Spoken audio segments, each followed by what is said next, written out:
Hello. 1 second, please.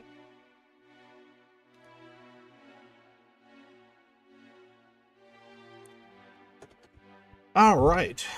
Welcome to this thing I do. Whatever it may be. This is what I used to just call Schizoid Takes Tuesday, but I started getting over it. Like, I don't like the naming with the names thing. That was just kind of dumb. So I don't want to call it that stuff anymore. You know how it is, like you go from like that sounds all right for a while, and then you're like, nah, I'm not vibing with that anymore. Or maybe I never did, and I was just like trying to make something work but didn't, and like, you know, with titles and things like that. I have a feeling that like this is just like a spitball, but like I have a feeling that schizoids oftentimes have trouble with completing a video game that has a custom character maker. Not all the time, but I'm saying like we're feeling satisfied with the run they did with the character that they had canoned or whatever in the game. Like the more customization, like especially if you can custom like the background of the character and like more lore for the character, I feel like a lot of Zoids probably get like bored of the character they make it after a while and need to like move on to another one a lot faster.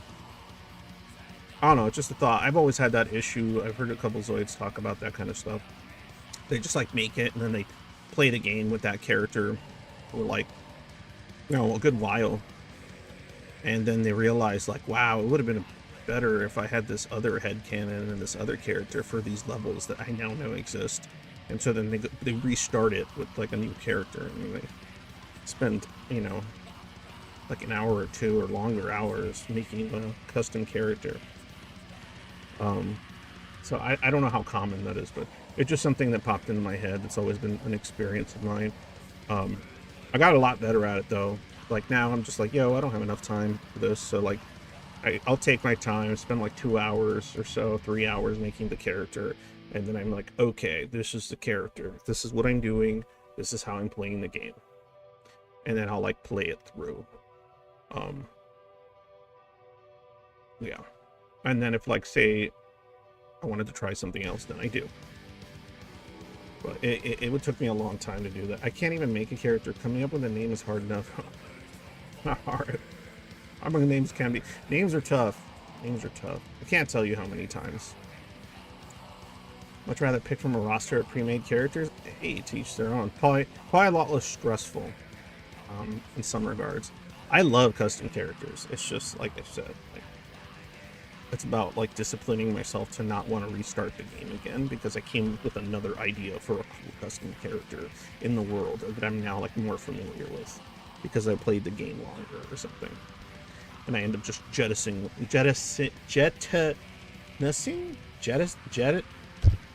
when you jettison something, I don't even know what that be.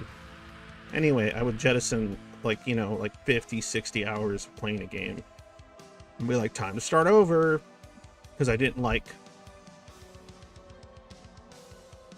this, like the way the story aligned with the character and the custom creation didn't like quite vibe with me. And I'm like, Especially if it has like multiple endings or like routes you can take. Then I'm like, nah, this doesn't work for this guy. But I want that ending. It just look right. I did it a bunch of times, even though I didn't have multiple endings, but I had that kind of situation with like Souls games, shit like that, so many times. Oh my god, I can't tell you. It's wild.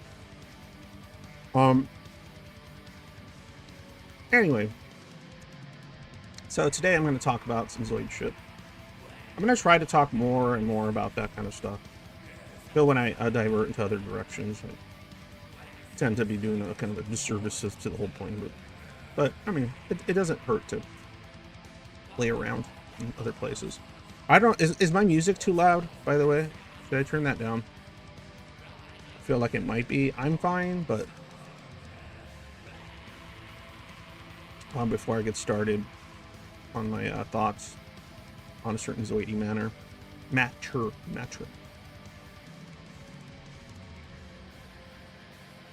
Just waiting for a chat confirmation on the music, if it's okay, or should I turn it down a tad bit? I'm really bad at streaming. It's a little loud. All right, that's what it sounds like. All right, that should be fine. Okay. Let me By the way, if anybody wants to join me on the live stream thing, you're more than welcome to. I'll what do you call it? Deafen myself once I get a little bit out of what's in my head out. Okay. So what I wanted to discuss a bit was culture. I'm looking at the poll. I got 8 votes so far. The question was, does the culture of your nation or family feel alien or unrelated to you? Incompatible. Right? I mean, a lot of people can say that, but alien and like foreign are a little different than like aversive or having like some kind of rebellious resentment toward it. Like, because there's that, and that's like its own thing for sure. Like, I get that. But I guess I'm talking more like this kind of alienness to it. Like, you have your family members, your peers, your the people in your community, your country, like they have these like elements, these things called culture that sort of like tie them together, bring them together, help them relate to each other. They celebrate things together that make sense to them and to each other. And the schizoid often just feels like out of place in these things. Oftentimes it feels as if it was something that was constructed for the vast majority of people, and you just happen to be somebody that just does not, just to put it simply, vibe with any of it in any kind of intuitive way.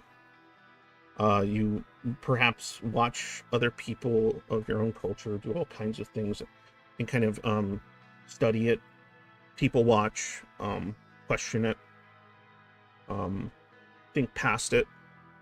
Notice that some people can't think past it very well. Get weirded out by that. Let's see here. Rolando Ratas. I've experienced deep British, Spanish, and Spain culture, and I don't fit in or partake. But there are elements I like about each. Not much. Food culture in Spain. I like Warhammer and the Brit.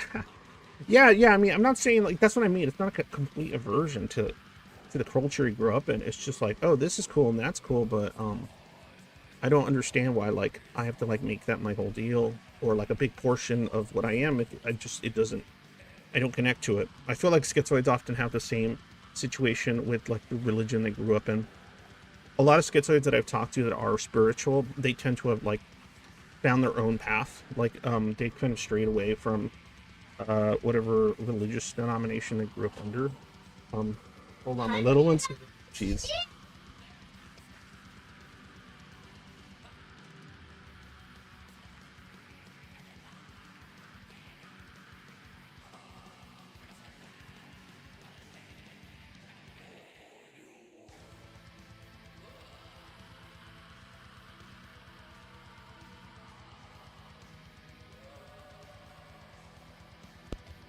Alright, I'm back. Anybody that watches me knows, like around 7 something, that's my daughter runs in here randomly, and I have to like close the camera and mute myself for like a minute or so. Alright, next part of it said I worked in Manhattan for a month and that felt alien for real. All these people were speaking English, but they sure sex weren't English. It was like living in Sesame Street. That's funny. But yeah, like I can appreciate stuff about like an example is like my family is Costa Rican. My ancestry is from Costa Rica. Both my parents were Costa Rica, or Costa Rica, and there's a bunch of elements. There's a bunch of things about the culture and stuff that I learned about growing up that my mom would tell me about. That I was made to go to the country and meet extended family and things like that. And I had gone probably to my to my own like protest at the time, and there's like a variety of things that I found interesting about the culture. Everything from its like geography, to its history, to some of the temples, to, as I got older, like when I kind of looked into it more, it like some of the kind of like parts it would play in the development of Central America and things like that, and how went through a lot of the Cold War era shit, and like the history was interesting. The food, I had some of those meals growing up. Some of them I thought were good, and others I'm like, no. But I never viewed my own culture as something that's like near and dear to me in any capacity. Um, and it's some people might say, oh, that's because you grew up in the United States, so so you were like more Americanized or something. And to that, I would say, well, I don't really vibe with that culture either, in many regards. Um, there's a lot of the stuff that I grew up around, whether it was like, socially, peer wise, and everything else that's cultural, that I've always just kind of felt really misattuned with. And I'd have to always pick and choose the things that I could somewhat attune to. But even then, those things would be like, I'd be, what is it, the marching to the beat of my own drum, as you will. What Zoid do you know, like, attended school assembly each morning and religious hymns with the rest of the school? I don't, I know Zoids that have done that stuff, but because, like, they were just, like, that's what they were, like, told to do. Um, I know a lot of Zoids that, like, the moment they could break away from that stuff, they did. Now, not all of them became like me, like a anti-theist misanthrope, which I'm not anymore, either of those things. Um, but a lot of them did go through this like need to like separate themselves from all this stuff, or at least protect their own autonomy from being like almost like engulfed by culture. I feel like the very mechanisms sometimes uh, that would make a schizoid averse to certain types of intimacy might apply to immunity and things that would otherwise bring people together in the nation, state, whatever church block that they inhabit. Uh, let me see here. As a kid, Spain, having my grandparents forced me to go to church on Sunday. It was like saying the devil. Well, Spanish culture is very much about family meetups. Yeah. You especially know this if you grew up in a like certain types of nations, especially where you're talking Latino. Oh my God, it's just all over. But it also includes stuff like Italian, Spanish, a couple of Eastern European countries. There's like this strong emphasis on like constantly being around your family and participating with them. But even in countries in which that isn't like the central theme, there's more of a kind of individualism that occurs. Even then, like there's still events and things, ideas, flags, if you will, that unify people. And I'm not saying that's a bad thing. I'm saying that's something that works for a lot of people, and it's actually really healthy for a lot of people, and most people, I would say. But the schizoid and myself, it's always felt like distant. It's always felt like I got like you got isekai, if you know that anime term. That's when like somebody in a show dies or something, and then their like soul goes to another world, and it's usually something really nerdy or something. And it's like, oh, I was just some neat, and I got hit by a truck, and now I live in like a world where everything's controlled with poker cards or some shit, right? Like the economy. So, oftentimes like it felt like that for me, and then a lot of the people I've experienced, you got kind of isekai'd into like a world that you're like, what is this world? None of it's intuitive. It's strange here. It's alien.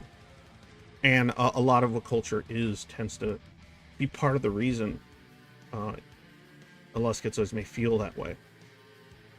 Weak slash no ethnic affiliation. I've got it too. I barely feel human when I'm around a crowd of people to compare myself to. Yeah, I mean, the weak slash no ethnic affiliation, that's actually considered a pretty consistent, common, um, like, experience for schizoids, even in the literature. It's just kind of like, even something that fuels people, like even less toxic forms of like tribalism, healthier kind of uplifting forms tend to be still something very difficult to do intuitively, take part in, consume, whatever.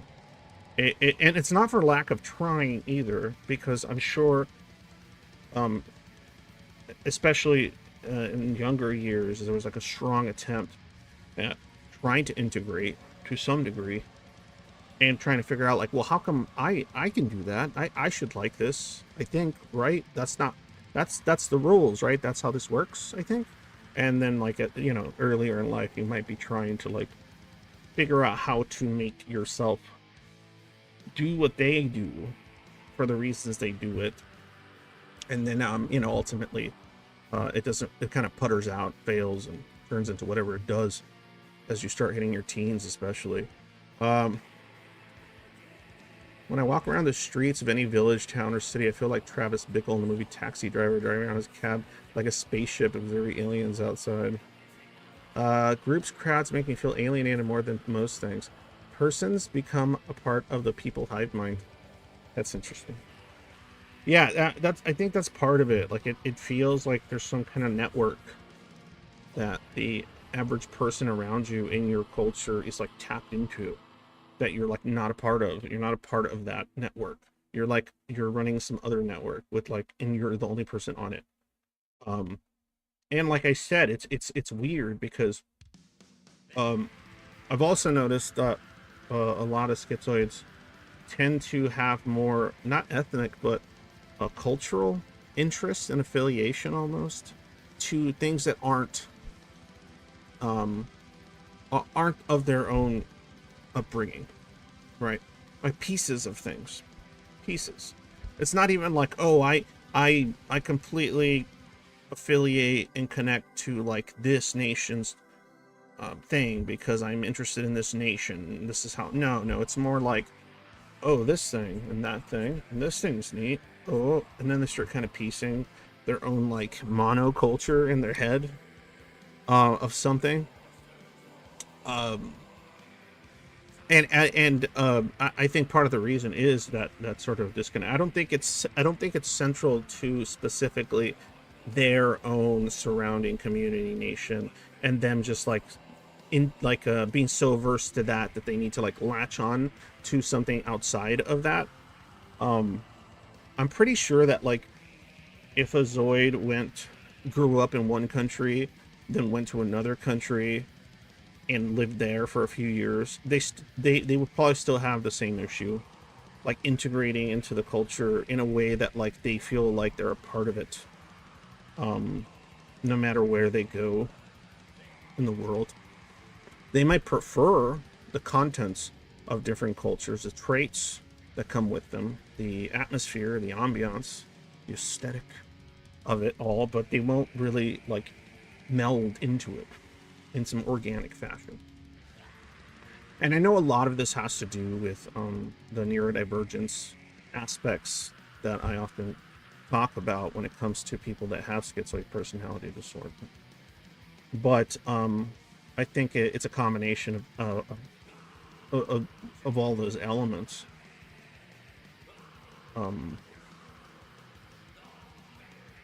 I think the major difference is, instead of just being disconnected from it and just being okay with it or not being bothered by it, oftentimes the schizoid sort of has this kind of resentment toward it, because of how much how engulfing it can be and how much it's like it feels as if it's trying to strip away their autonomy by like making them part of some larger thing that doesn't really make sense to them very well. I feel like I can see the network. It appears mundane to me. People chase sex, status, half-baked religious, political ideologies. I don't want to be a part of the network. Well, people chase that stuff like within the cultures and stuff. Like a lot of what a human culture is not always those things. Oftentimes it's constructed of abstract ideas and things that are sort of like not ambitions, but stuff to work toward. What is that called? Uh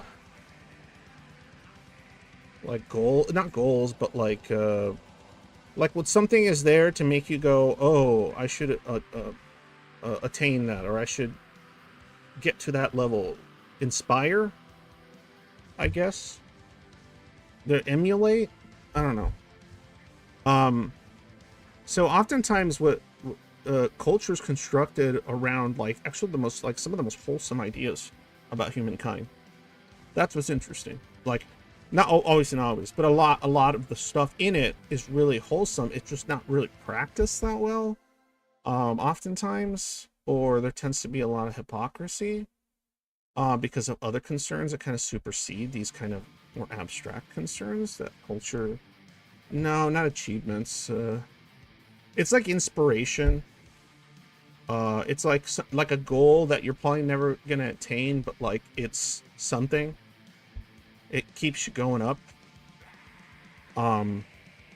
Anyway, so what's interesting, Andrew, about what you're saying, I think those things that you said, sex, status, haptic, religious, political ideology, like I feel like those things are actually not, like those are probably like the most toxic things that culture can produce. I think that's a lot of what you see in maybe a lot of, like, I don't want to say specifically Western because there's plenty of that in the East, but a lot of modern civilizations, a lot of, like, what is it, like some people call it like corporatism, just capitalism or post-capitalism or whatever. An ideal, thank you, an ideal, thank you, an ideal. Yeah, often culture is like a community or national or whatever effort to create an ideal. And obviously I would say most humans, fail to strive toward that ideal, much less achieve it. um and I think because schizoids are often so sensitive to insincerity, dishonesty, uh double speak and all kinds of shit like that, that they see the culture, they see something else being actually done in practice, and then sometimes that kind of causes like a dissonance as well. But that's a whole different conversation. That's a whole different thing, right? Like the things about culture that don't that make me go like, wow, that's wholesome, is like, like the foods, the traditions that are actually like community building and fun, make children laugh, make old people um, feel like at home, stuff like that. Like that stuff's wholesome. There's nothing wrong with any of that shit. But there's a lot of baggage that oftentimes comes with culture that I think a lot of Zoids kind of like are really sensitive to. People chasing traditional things and bragging about them is so funny. Like, okay, dude, yeah, that's weird. That, see, when it turns into like an ego thing, right? To achieve a high status in the culture that you're in, that's when stuff gets really kind of less wholesome and gross. Um, Especially if you're gonna use that status for nothing but ego boosting, and just fucking glazing on yourself, and in the hopes that other people will glaze you. So, so yeah, culture is not your friend, Terrence McKenna. No, it's not your friend, but it doesn't have to be your enemy either. Um, it is a tool. It is a thing that exists. It is not. It has no moral compass of its own. It is what you construct that has a sense of morality or ethics or so on out of that culture. What you shape through things like persevering through tough times and lore and folklore and legends and how that shapes the culture and wisdom, ancestral wisdom and shit like that. Like a lot of that stuff's great. Like I mean, like I can't imagine Into the Wild guy. Yes, patriotism is about creating a cultural ideal. Yeah, yeah, exactly. But yeah, I was just reading that. But yeah, I think ideals is not something that schizoids have much of a problem with. I think a lot of schizoids have a lot of ideals. Now, whether they attempt to achieve them, oftentimes it's not for because of like all these kind of other types of temptations, such as you know, like I said, the status seeking, the sex, and, you know, those types of temptations and stuff are probably like feel more mundane or less interesting to the average Zoid. But I'd imagine they probably have other types of distractions, or they're basically pushed into or create themselves a position in which they're just kind of having ideals and doing nothing about it, like inaction, because of their melancholy resignment to a unchangeable, you know, entropy that their actions will not ever stop, blah blah blah blah blah. So they'll spend a lot of time constructing an entire narrative as to why they shouldn't even bother chasing many of their ideals, and that just having them is good enough, which is in my opinion not really great. But you know, whatever. The Hobbit as the wizard that takes shrooms. No, unless it was a joke, in which case, sure. Oh well. I think they parried it in. Culture is about societal needs and requirements is always more likely preoccupied with individualism. That would be the case in the instances in which the cultures that they inhabit. I'll agree with that, but I feel that a schizoid, if they were a part of something that prioritized much of what feels intuitive to them, they would have a much easier time being a part of something like a culture. It depends on what that culture is doing, what it's promoting, what ideas it's espousing. I think a lot of the ideas that even the more wholesome parts of culture in the modern world, or just the neurotypical world at large, oftentimes feels foreign to them, regardless. So I think that if you put that, you know, it's interesting too, because if you talk to a lot of Zoids, which I do, and have, they'll have like a lot of like fantasies, right? Oftentimes there's this like you know, they often talk about it in this really nebulous way, the inner space or the inner fantasy world of Schizoid, right? Often that inner fantasy world is just like a self-constructed culture, that if they, in their mind, if they were to inhabit, they would be far happier, far more content, at least, with their existence. So if they were under parameters that were far similar to something of that nature, then I'm sure they would probably feel more attuned to the culture that they're a part of.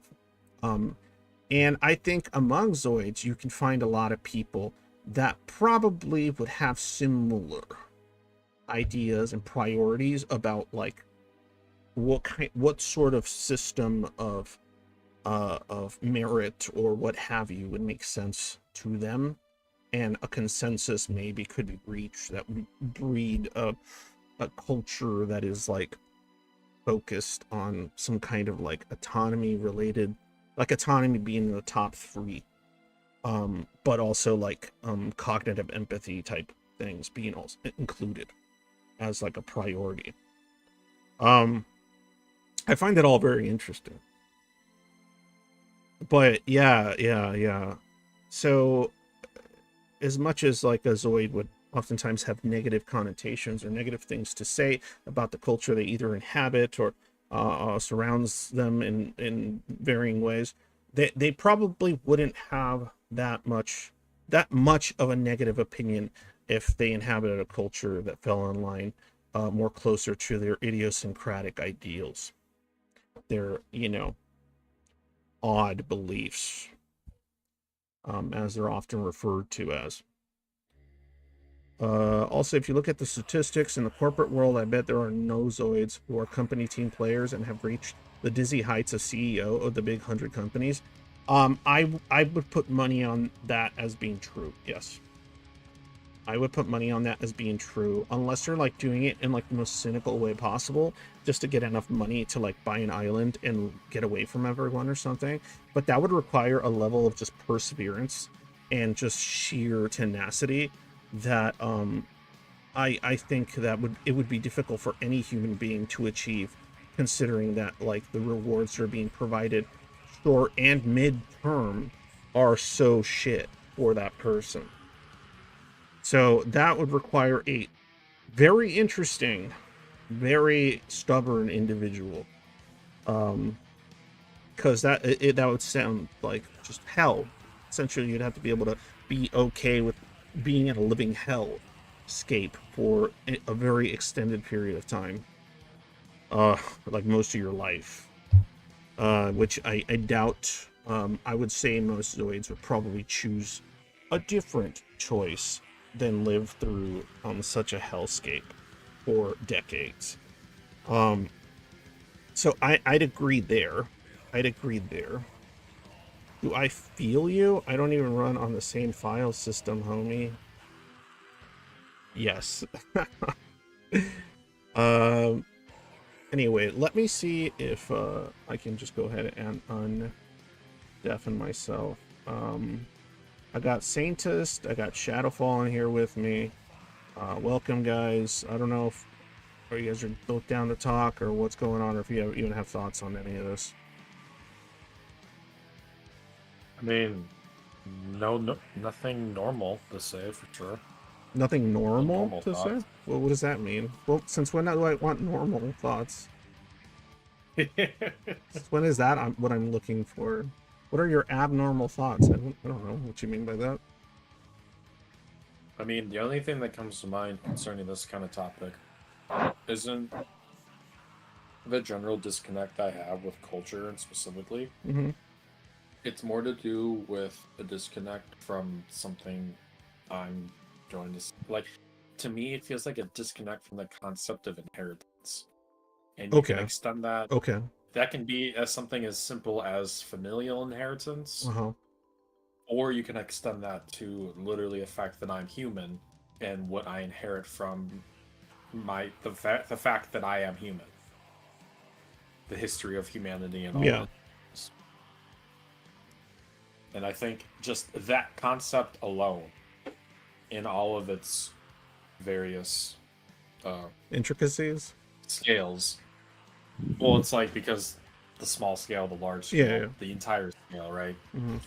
That everything feels like I was deprived of in any capacity until I started engaging in art and Yes. other people's art, and also, in particular, my studies in shiatsu. So I get the Chinese cultural tradition that of inheritance being a really core part of their culture and the concept of like this holistic, this community, this that spans generations, right? So I'm Mm-hmm. learning something that feels completely antithetical to the Western culture I've been growing up in.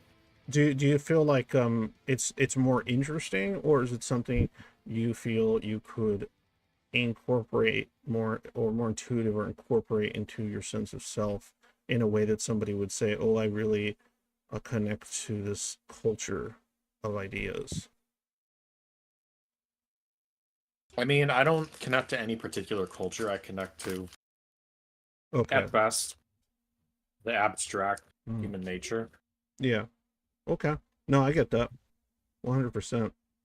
Like, I'm not going to connect with Chinese culture in particular, for example, but I will connect to a a span of stories that feel like they all echo the same painting throughout cultures.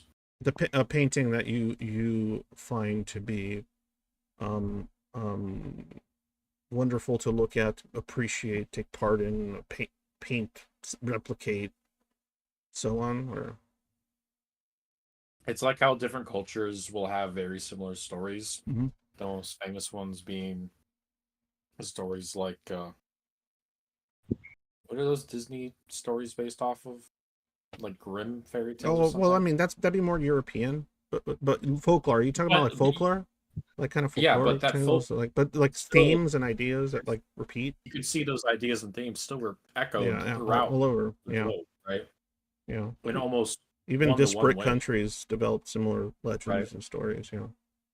So what I garner from them, what feels interesting, and I don't know if relatable is the word here, but Hmm. it's the best one I got. Yeah, it's fine.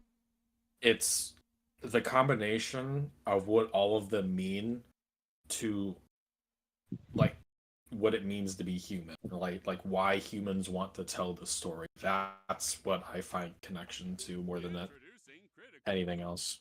But it is still something. I'll take it where I can get it. No, that's kind of what I was saying. Like the schizoid tends to like piece together or cobble together an internal culture, I guess, an individual culture. I don't even know how better to describe it because like they they still create what could be, right, an ideal for not just themselves but like a group of people. But this ideal, this culture has a population of one. But if you were to get some of these people, they could probably build a very niche, small, goal-oriented culture of some kind. Um, it's just, I'm just rambling here. I'm just um I I know what you're saying, although I personally don't yeah, agree. that's fine. After that, I would have agreed with you before I had undergone a lot of Okay. exploring what it means or like combating the disorder aspect. Yeah. No, no, yeah, yeah. I can understand that completely. Like But post actually doing things, mhm, I don't agree necessarily, and I don't agree because I still connect to I can connect to this abstract understanding of humanity okay. as like what it means to the soul, right? Uh-huh. I mean, you said you can't, or you can't connect to No, that? I can. You can, okay. Yeah. But you can't like atomize it down enough to where you could say, "Oh, this is the thing that I'm like a part of in some kind of like more direct way when it comes to like these sort of like What do you mean borders. atomize it? Make it smaller and more contained to a specific version of it.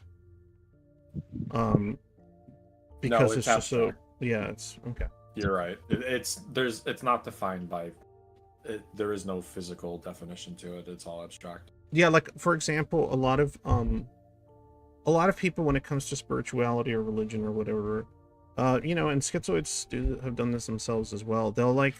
They'll create this kind of this inner culture, this inner ideal of what it is, the world they wish as it was to in whatever way, and then they'll attach themselves to some kind of practice, some kind of established, even if it's like smaller, like a niche established ideas, set of ideas that help them piece together what it is they experience and go through. And um and so then they'll be like, oh well, they could have grown up in this household now, but now they're like, oh, I worship Norse gods or something.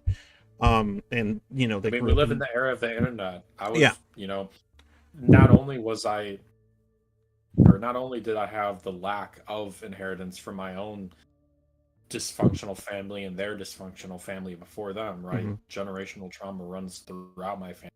Yeah, And I've just, heard the other day from my grandmother how awful my mother had it, and then how awful yeah, her yeah, mother's mother had it, right?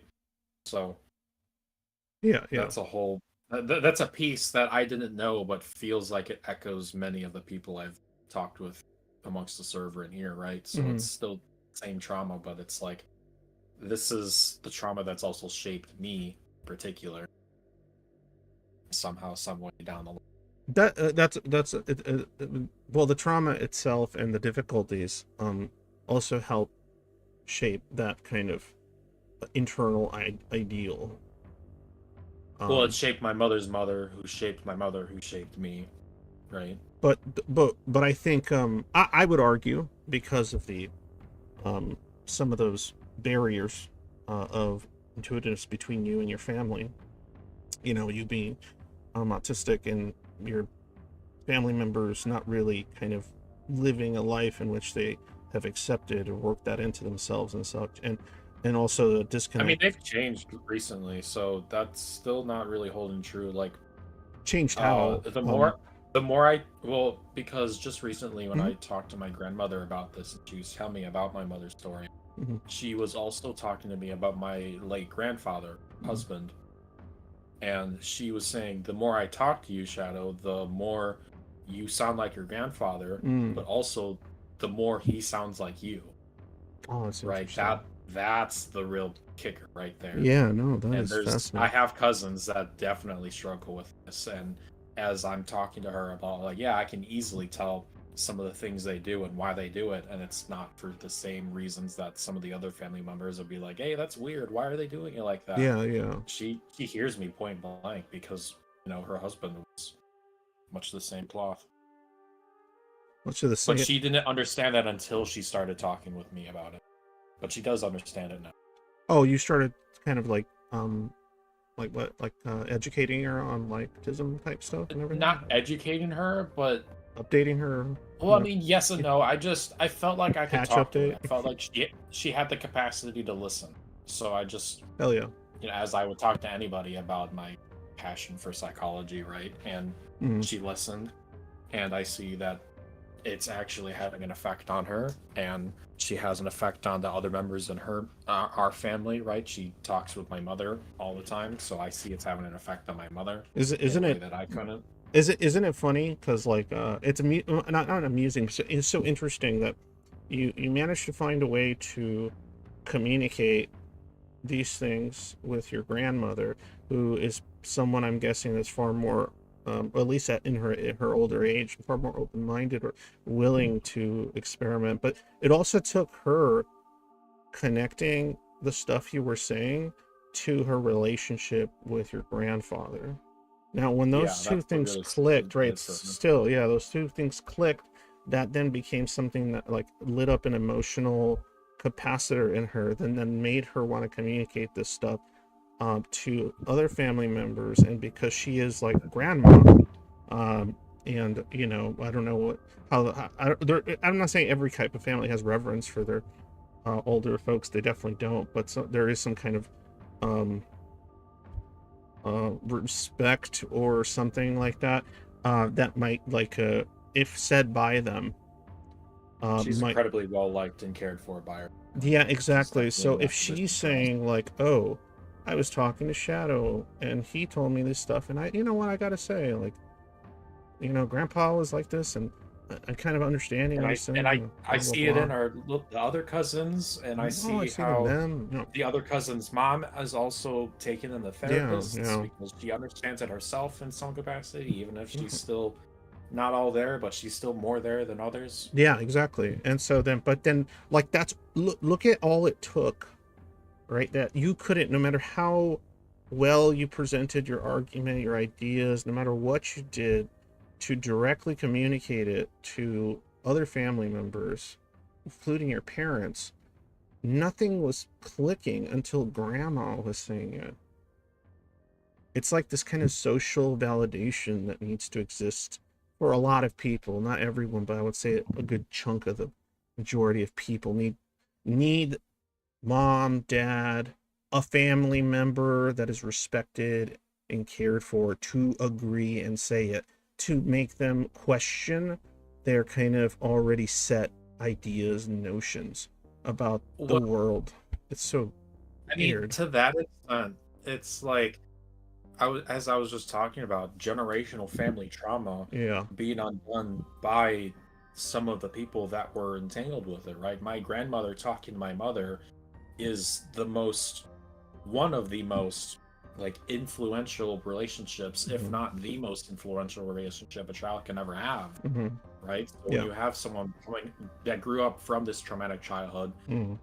reconciling in this completely new understanding and perspective Yeah. with that person that was engaged with the trauma, even if she wasn't, like, she's a stepmother to my mother, so she Yeah. wasn't the direct source, but still, Yeah. nonetheless, this is that this is like the cure, quote unquote, to the trauma, because this is fundamentally the person that was there during the trauma that can Yeah. reshape the memory. It's just the channels of it all. Or Even as I was talking to her, I was yeah. talking to her about other personality disorders and Hmm. narcissism and stuff like that, Yeah. right? But because I showed such nuance and even compassion in talking about some of the more complex problems that have to do with that and not just go Hollywood understanding. Hmm. And she was pinpointing, like, yeah, I actually can understand within our family the things you're talking about, and I understand how this applies Hell yeah. specifically to us Hell yeah. as a unit, right? So there's my connection Hmm. to my family, there's my in. That's amazing. Like, that's actually pretty cool shit to hear. Cause like, well, props to your grandma. She's a smart lady.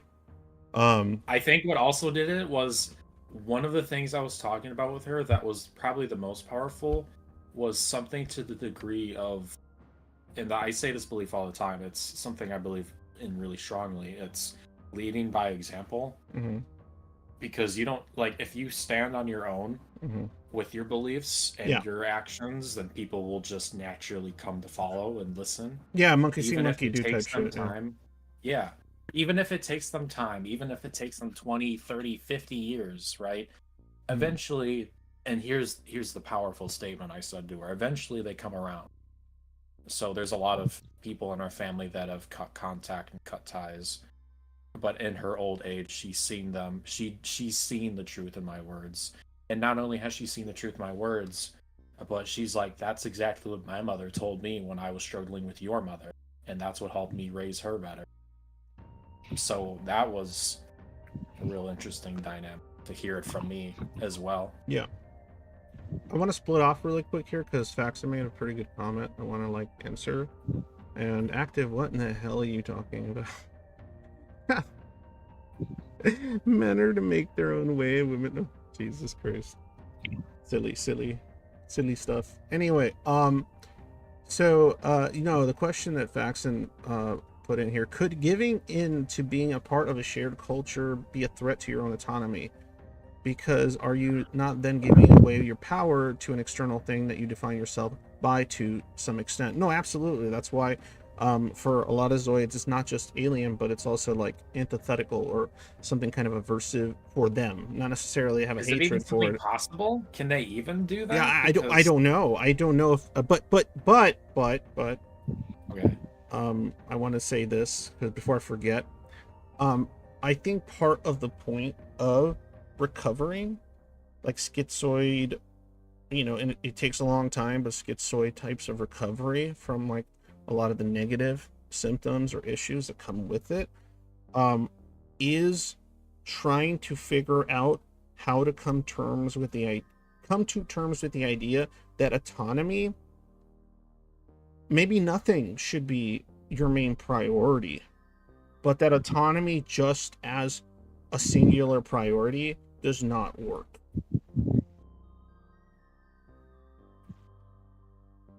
Now, Active, I think that people just do people things. There are leaders, and then there are followers in every instance throughout there's time. wolves and then there's sheep.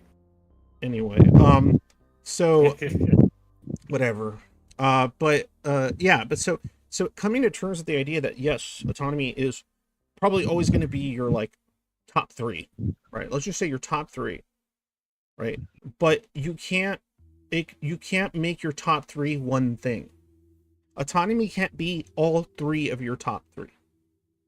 And part of being able to come to terms with that is accepting that you might have to compromise one of the spots in the top 3 to something else, to not just autonomy, right?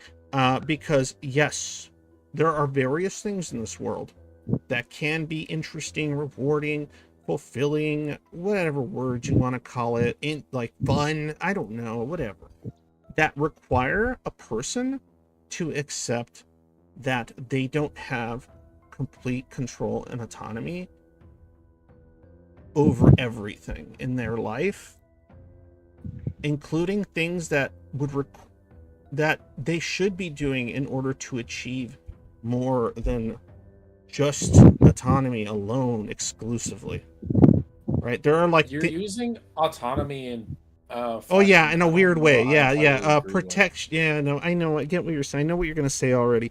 Okay, when I say autonomy, I'm talking about like this idea of self. You know what's a better word? Uh, I got it. Self-sufficiency.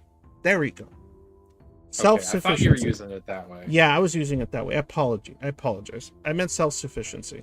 So yes, you can't make self-sufficiency like your number one goal, and basically not accept, push away, disconnect from everything that has to do with other people having any semblance of control over you.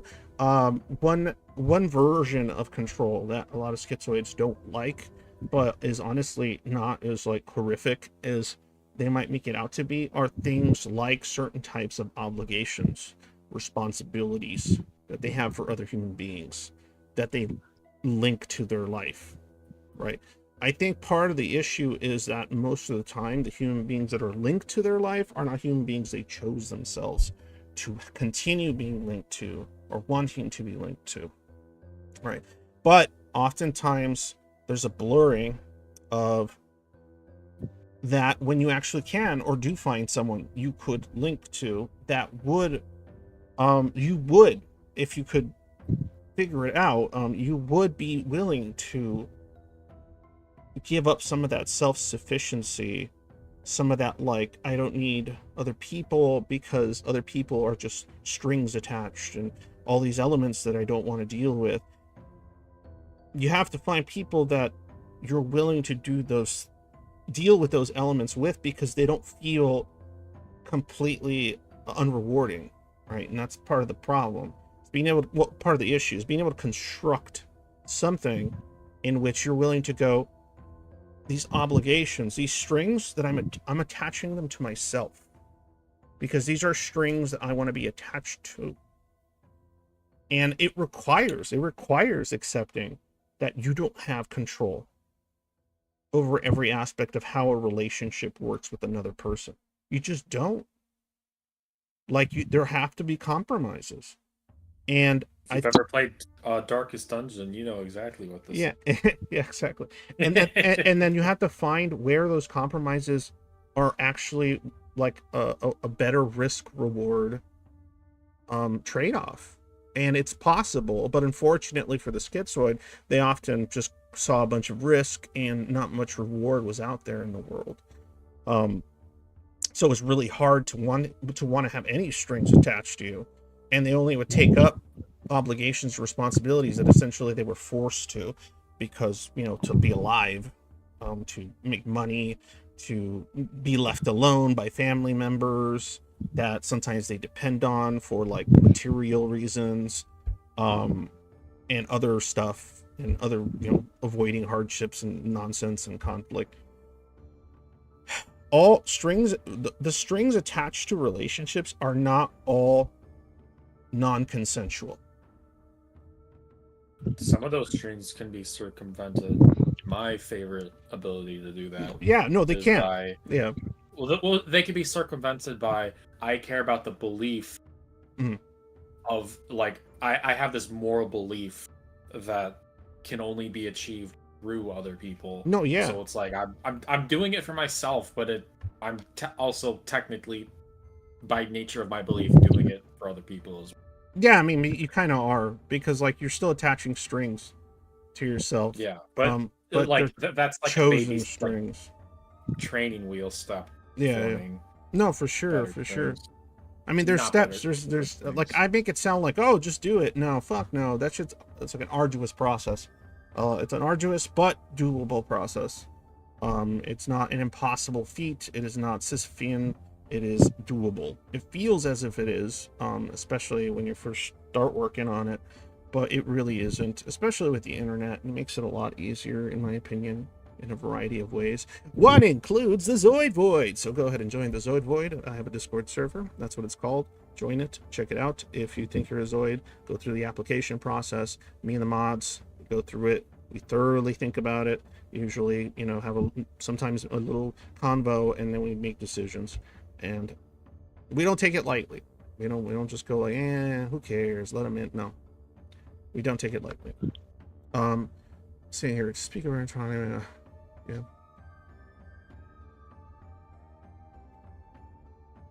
No, that's goofy. That's goofy active. Sorry, I can't agree. Cannot I mean, agree. you messed up a little bit when you were using the word autonomy. Well, yeah, I fucked up that's with a that. much different flavor. Yeah, okay. If that's what they're referring to, then I fucked up. That's not what I meant.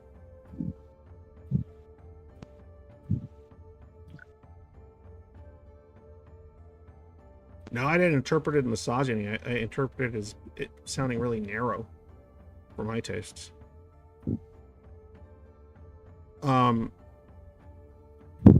So what was as usual, my train of thought derailed. You're talking about how these strings. Oh yeah, the strings. Yeah, there's strings out there in the world you want to attach yourself, because what you drag up, if you manage to not break them, the rewards can actually be fulfilling in a way that might actually make sense to you. That may not make sense to anyone. Chances are you already have strings from some of the moral beliefs Mm-hmm. you have, right? Oh yeah, absolutely. So even if they're abstract, that's still a string that you can still have more of, and you can dye the rest of your choices and actions from that string itself, which makes your actions and choices more fulfilling. Yeah.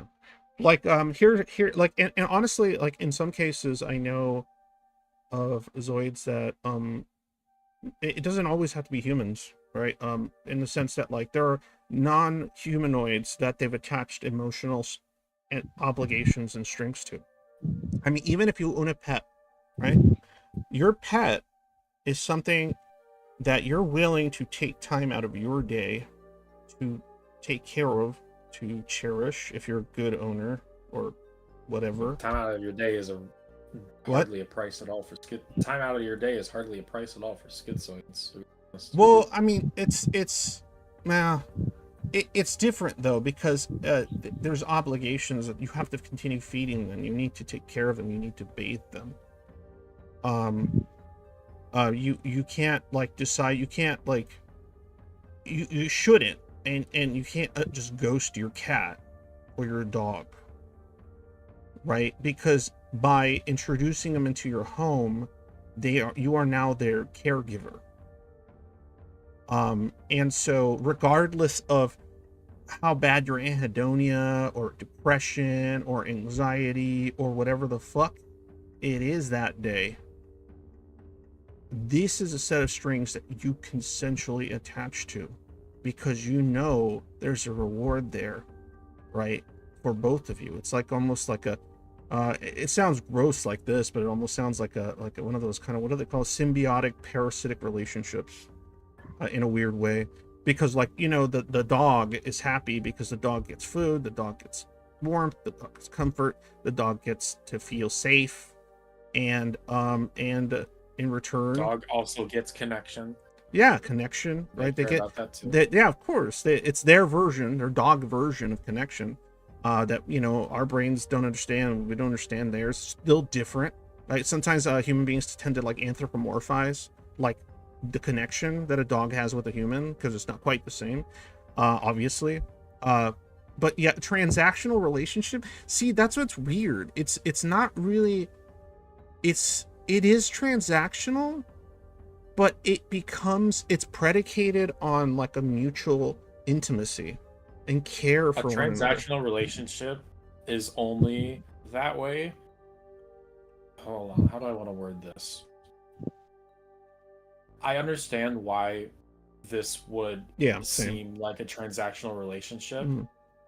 but the only reason why someone would think this is a transactional relationship is because they don't understand that the emotional fulfillment from the relationship makes you perceive it differently. Like, it doesn't make you feel like it's transactional.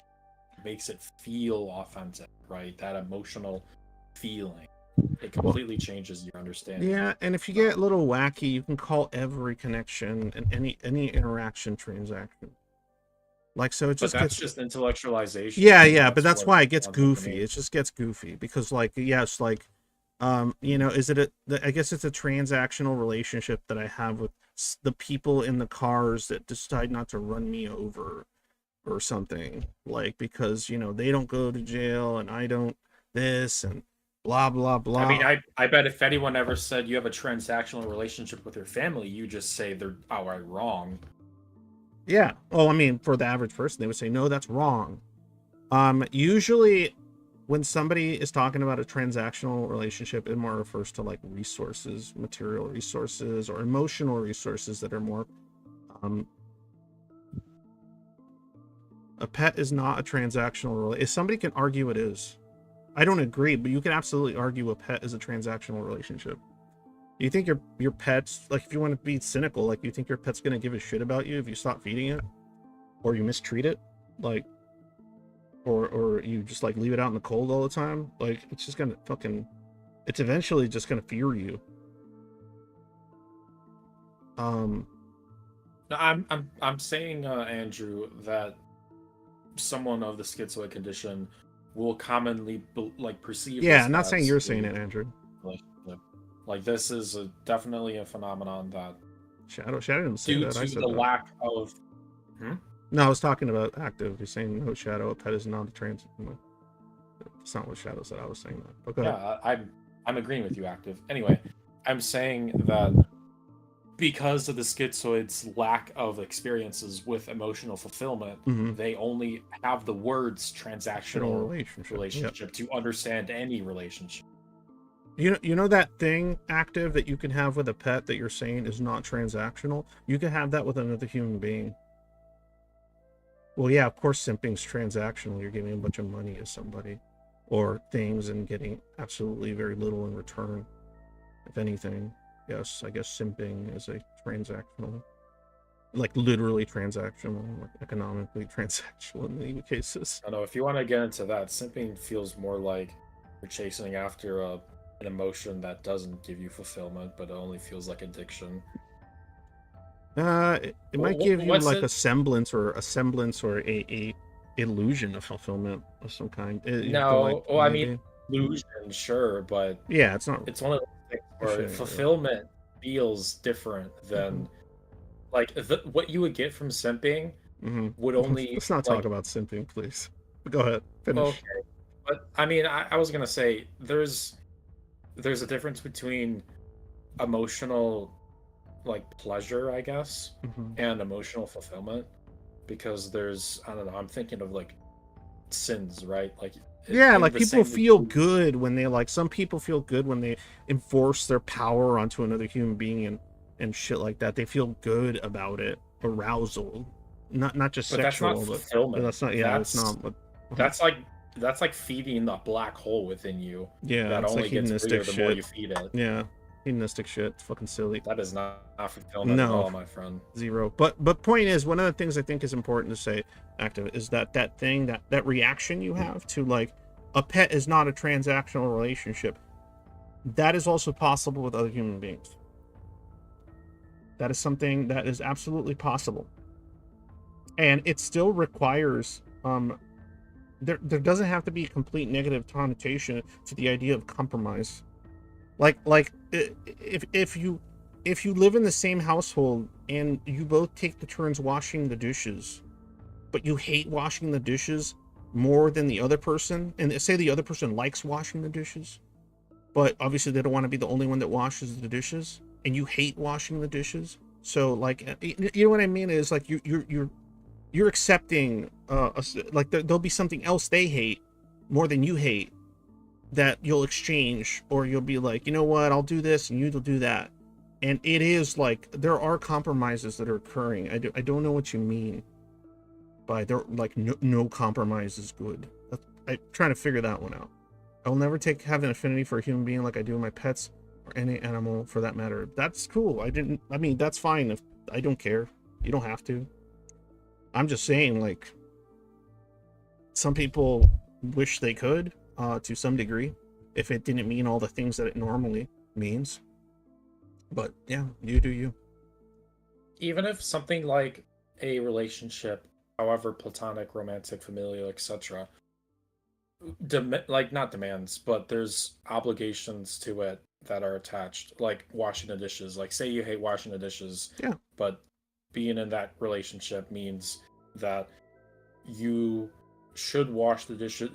You would say you want to wash the dishes because you are doing this as an act of good faith towards the person that you have a favor towards. Yeah, it's that emotional connection will change the way you perceive washing the dishes.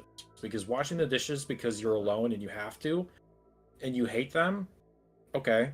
But washing the dishes because of some moral belief that you care about something else beyond yourself makes washing dishes not as bad as it was before when you're alone. We're using an incredibly silly example, but yes, absolutely correct. Like, you know, obviously there's far bigger examples. Like, for example, a ginormous, like a fucking massive one that I partake in is raising children, right? That is a big ass, way larger than washing the dishes, right? And don't give that little part of my brain trying to convince me to have kids more ammo, Hanks. I'm not trying to do that. I'm just telling you my experience. And so yes, those are strings that I love to be attached to. It is hard, it is difficult, sometimes it is frustrating, but god damn it, like, it makes actions that I do not like partaking in far more tolerable. I would say it makes them so much more tolerable. Like, having to engage with and deal with this world, this just god awful world, sometimes it is far more tolerable.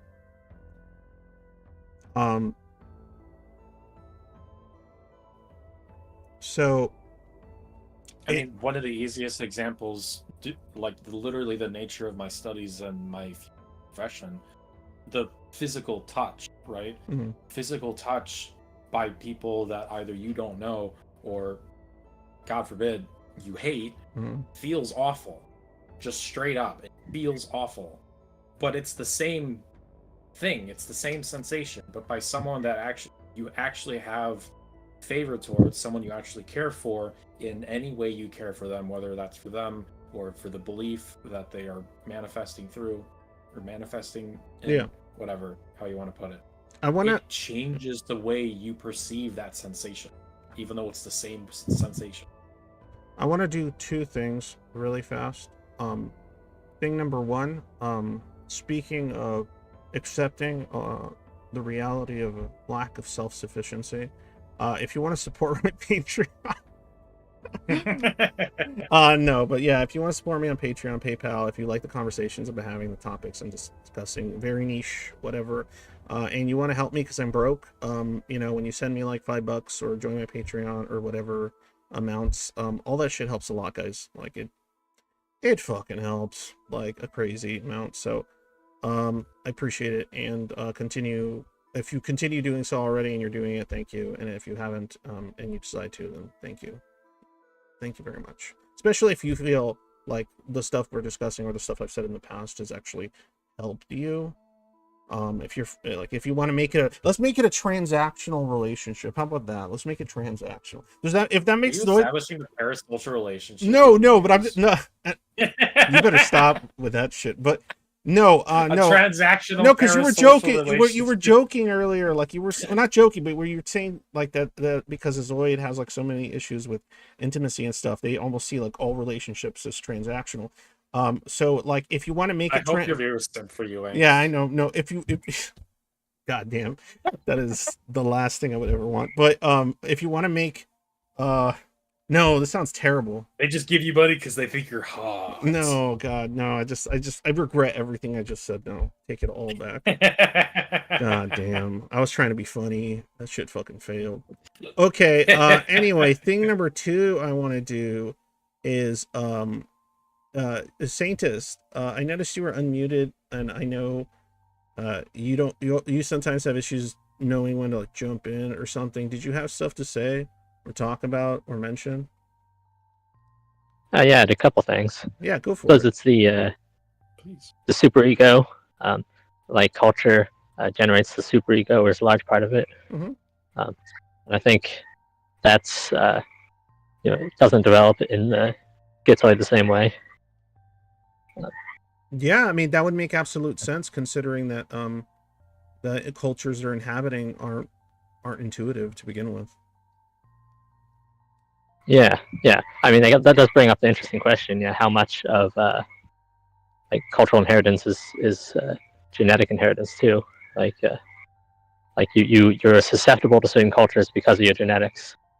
I would agree in the sense that like when it comes to like that kind of stuff we talk about, the macro micro-associative cognitive style or whatever, like that would absolutely be a part of your genetics that would affect your ability to integrate intuitively into the culture you inhabit, because obviously it's constructed under a certain kind of schema of thinking that is more common among people in general. So yeah, like yeah, in that sense I would agree. I would say yeah. Like I mean, can't, let alone the cognition type parts of your personality that are yeah, genetic still, of course, yeah. Well, It's that's not all oh no nature. no, I know Nurture. that, but I would say that's like a big fucking. But yeah, absolutely. But it's what would make it that much more difficult. I don't think I think a personality alone might have trouble integrating into the local culture with the way it's interpreted within their own family sometimes, but I don't think personality would keep somebody necessarily completely disconnected from other aspects outside of the confines of childhood, right? I think I'll give you a perfect example. I've seen people's personalities I've seen people's personalities Mhm. in that you can obviously tell they are people that benefit from the concept of faith and belief Mhm. and of that nature, but they can't believe in a Western God because their personality Personality doesn't doesn't allow match them up. to believe in That's fair. something they That's can't fair. see. No, yeah, you're right. Yeah, that's But they want to yeah. have faith, but they Mhm. can't because they literally can't. Yeah, in that thing because the ideas don't make sense. And that's not only because they say autistic or something, because I'm sure there's plenty of autistic folk that can believe in God just fine. All right. Well, I suppose yeah, go ahead. one question I had is, as you age, whether you deviate more from culture, because like in twin studies, you find twins actually become more similar as identical twins become more similar as they age. Mm-hmm. So I'm thinking I mean, for I a could see schizoid, that. that would suggest potentially moving further and further away from the culture as you age. I mean, I would argue that that you were already significantly away from your culture very early on to begin with, especially if we're talking about people that develop this issue. Like there's already like how much more can a schizoid really get separated from their culture? Or like how much more? Like what are you gonna do? Like are you saying maybe you could Nuclear argue they just become less like connected to just humanity as a whole, like as they get older? I don't know. I don't know what that would even entail. What were we gonna say, Shadow? Nuclear fission, that's how they can be separated more. There you go. But yeah, like I would say that they're likely to have cobbled together an individualized culture for themselves. So I think they would still get older and still like take part in some kind of internalized individual niche little just to them culture inner world type deal. I think even a schizoid as they get older will probably become more attached to the framework they've created of ethics, morals, ideas that they've tested time and time again. Depending on whether they're testing it well or not, depends on a lot of things. But yeah, I think nonetheless, I think that's just part of what human beings do. As they get older, they know life is getting harder, and they've experienced what they perceive to be a lot of experiences, and then they've essentially become a little more and not entrenched, but like they kind of solidified certain things. And obviously, like there's older people like Shadow's grandma who is, it's still a I hate using this I hate using this analogy considering we're talking about your grandma, but like old dogs, new tricks. And I think there are some old dogs that really can't learn new tricks. And those are the type of people that become just dogmatic in their belief systems. There's like zero wiggle room. Unintended? Yeah, there you go. Not intended actually, but it's pretty good. But there's zero wiggle room. And I think the wiggle room and not having wiggle room and not having it is definitely personality based, and it's also like intelligence based, and it's also like emotional intelligence based. It's a lot of things.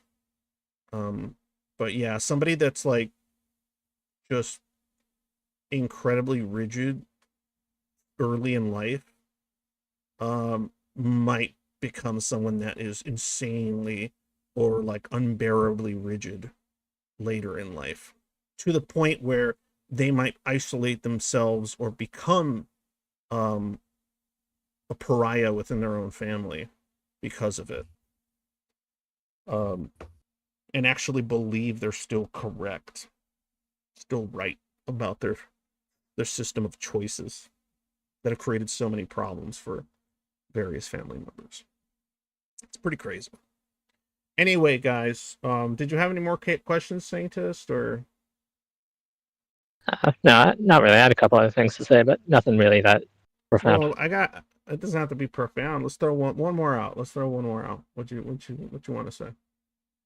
Let's see. Well, it's just about like I'm Jewish. My mother's Jewish, which makes me Jewish. It's maternally heritable. But yeah, I feel very neutral, I'd say. I said I identify with Judaism less as I've gotten older. I don't really practice any of the things anymore. Is that? Go ahead. No, you go ahead. No, I was gonna say, is that because you don't have to as much as you've gotten older and you've been like allowed, or you have an opportunity to become more self-sufficient, and so there's less like obligation there? Or is it because you really were emotionally connected to it, and now you're like over time becoming less emotionally connected to it? I'd say probably maybe a tiny bit of both, but I'd say mostly just that yeah, I probably was made to do it because my family, particularly my mother, she's dead now, but when she was alive. Well, there you go. Right? Yeah, maybe it's because you're getting further and further away from when your mother was alive and making you do shit. Yeah. I mean, there's that, Yeah, but I would say I identified probably in the past that I would thought of myself as Jewish, but now I don't really anymore. Now you just identify as like just ethnically Jewish, not religious. Like, did you just go, or not even identify? You're just like, that's just my background, but like it's not like something that shapes your sense of self anymore. Yeah, it's something I don't really think about anymore. Yeah, I used to. Yeah, I would never like. It's something I probably wouldn't really tell people much. anymore. I wouldn't say that I'm Jewish. Yeah, I've lost that part of my identity. I'd Yeah, say you I cut do. those strings because they weren't doing much for you. Yeah, I'm an atheist, agnostic atheist, which Mm-hmm. I suppose I think I always was, Mm-hmm. but that's how I would identify now to people. Yeah. If they ask what my religion is, instead of saying Jewish, I'd say atheist. I still want to create the cult of the apatheist. I gotta do that one, but that's a whole different conversation. But the to on that notion, on that idea, you just expunged there. You cut away strings that weren't giving anything of use of fulfillment in return. Now I think that's an easy thing for a schizoid to do as they get older, right? It's really easy to cut away strings that like just don't feel like anything good for you in your existence. The hardest part for the schizoid is finding strings they do want to attach to themselves, because all they've known are bad strings.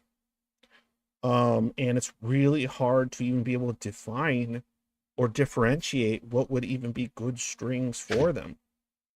Even saying the concept of good strings will probably go over many's heads. Yeah. Yeah. I found a few. Go I ahead. found a few good strings. Like when I first became an adult, there's this one class I took actually that majorly changed my life, called Know Thyself. Yeah, and that and sort of did some internet searches based on that. And there was like I identify as an effective altruist. I'm planning to go the earning to give route, where you make as much money as possible to donate to charity, the most effective charities. That's yeah, cool. that I got that from early adulthood, and I feel like before that, my identity was probably more based around my intelligence, which I do think I'm comparatively intelligent compared to other people. But I no longer really think about that as part of my identity either. Yeah, well, that's good. I mean, it's kind of pointless, honestly. Like, it's just a tool, right? If you happen to have a higher degree of intelligence, it's not. I don't think it's something that should be something that defines the person, but it's just a tool that they possess in order to reach or attain what fulfillment kind of aligns with some of those parameters. You know what's a good way to understand identity as, in Sure. my opinion? Yeah. I guess I have to add that. Yeah, that's how it is around here. I feel like identity, like who you are, is only what you care about. So if you don't care about being intelligent, you being comparatively more intelligent isn't your identity, only because it's not what you care about. But the altruism, the thing you do care about, you would consider more of your identity because it's something that personally matters to you. And anyone with any reasonable degree or reasonably high degree of intelligence would tell you that it's anyone with any kind of wisdom is going to tell you that it's the most frustrating two-edged blade that they have to deal with in many ways, right? There is a correlation between intelligence and depression. It's not like, I'd like to see some citations for that. No, there is. There's been all kinds of shit written on it. Yeah, but I'd like to see some actual. Okay, well, go look them up. I don't know if I trust that too much. But yeah. I mean, like, it's the ability to like perceive and be willing to, because it increases curiosity sometimes. And you find a lot of things that you wish you didn't. I would say you think a lot of thoughts that you almost at some point or another become jealous that you had the capacity to think those thoughts, because now you just feel that much more resentful of the world or saddened by that knowledge. But it depends on the person. Again, that's personality based. But yeah, I mean, it's also used to base my identity on intelligence, so I realized that my intellect was a privilege rather than an achievement. Correct? Yep. Agreed. For anyone that actually wants connection, and you're intelligent, and you think your intelligence is part of your personality or your identity, you'll quickly find that it's too shallow. It's super shallow. I mean, if you Too want to ask shallow. about, like, and this is what's so weird is that people that are really intelligent and making it part of the identity, they like claim that all these other things are shallow. And I'm like, man, like, making, like, I don't see making your intelligence part of your identity or whatever is the same as making, like, I don't know, like how big your delts are is part of your identity, like, or fucking whatever. Like something Yeah, that, like, but at least that, you work for it, right? at least that you, yeah, Well, I mean, knowledge. See, that's the thing. Knowledge on a subject, right, is fine as being a part of your identity. I think it's a far more reasonable thing because you put in work, because that requires putting in work. That requires making efforts, making sacrifices, right? The garnering of knowledge is not an easy task, especially if you have to repeat it multiple times in order to attain it and spend hours and hours contemplating it. But intelligence alone is it's just a feature. Identity isn't something you can compare. So if you're talking about a stat that you can scale against others and say this one is objectively more or less or some other thing, then that's not what you are, or that's not who you are, that's what you are. And that can change as easily as a fart in the wind. yeah. I don't think anybody is intelligent anymore. I maybe used to, but yeah, I don't I know think what that everybody means. is. Some people are more stupid than others, but everyone is stupid. You think everyone is stupid? I'd have to disagree wholeheartedly with that one. But it also comes down to semantics, comes down to what you're talking about when you say stupid. All this shit that I'm not going to go down right now. Identity is illusion, nothing more. Oh my god. Hey, active. Actually, you know what? It's on you guys. If you watch my shit, do me a favor, post more stuff in chat so that not my entire chat is active research doing a mixture of sincere, insincere shit on there. Like I can't even tell. I think that's part of their modus operandi is like just kind of like mixing actual points with shit posting. Or jump in the VC so you don't have to waste your time typing it all out. Yeah, there you go. That'd be great. And if it turns into a train wreck, then oh well, I guess. But point is another Tuesday. Cool. Cool. Yeah, exactly. But I want to see more than like just like two people. I don't want my whole fucking chat. I hate that I see all this shit added to my chat and I'm thinking, oh, and then it's like just like fucking active talking about sex boy angst. Thank you for being a friend. When you need me, I will follow you anywhere that you tell me. Like, it's all this shit posting.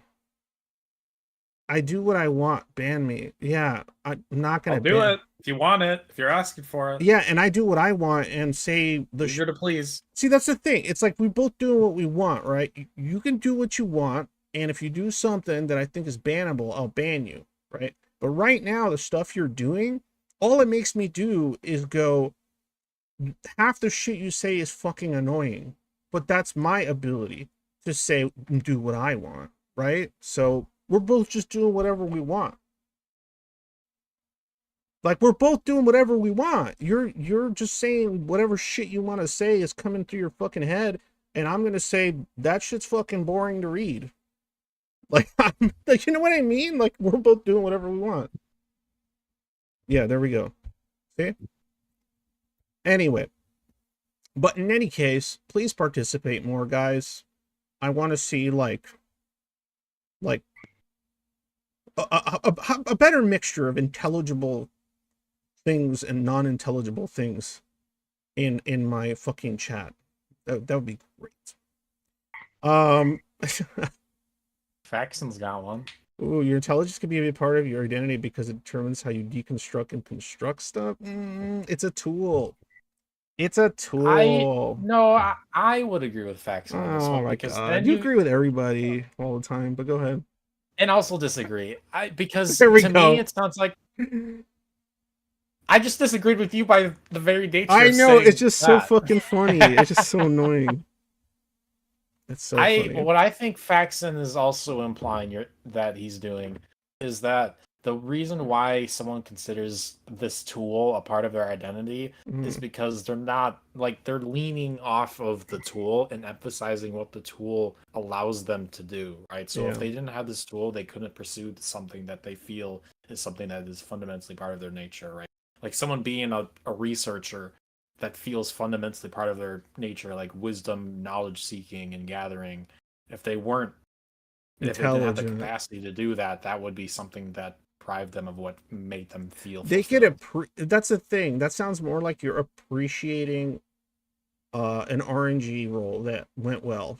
Like that's all you're doing. You could appreciate that, even though who you would be appreciating if you're like, I don't know, an atheist or whatever, would be, I guess, thermodynamics or some shit. But You also said a part of your identity, not your entire identity. yeah, but he said a big part.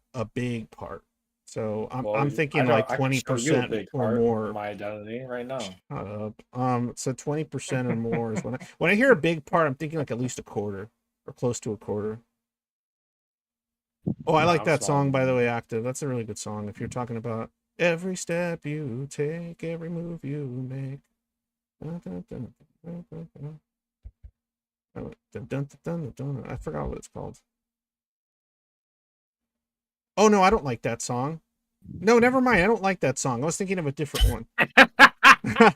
Like, no, I actually hate that song How do because you it's forget whether or not you like that no, song because or like I not? was mixing it with this other song. My brain did referential shit. Like, because the every breath you take, every move you make, that one's always been weird to me because it sounds like a stalker song. Like, because it sounds like somebody really obsessively watching somebody. So I've never liked it. I was thinking of like I would what is it? I would I would climb mountains for you. It's like I would something for I you. would walk I would die 500 for you. miles and I would I would cry walk for you. I 500 more. will die for you. It's that one. You know it's true.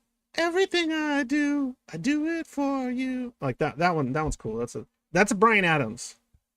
That's Bryan Adams. I grew up liking Bryan Adams.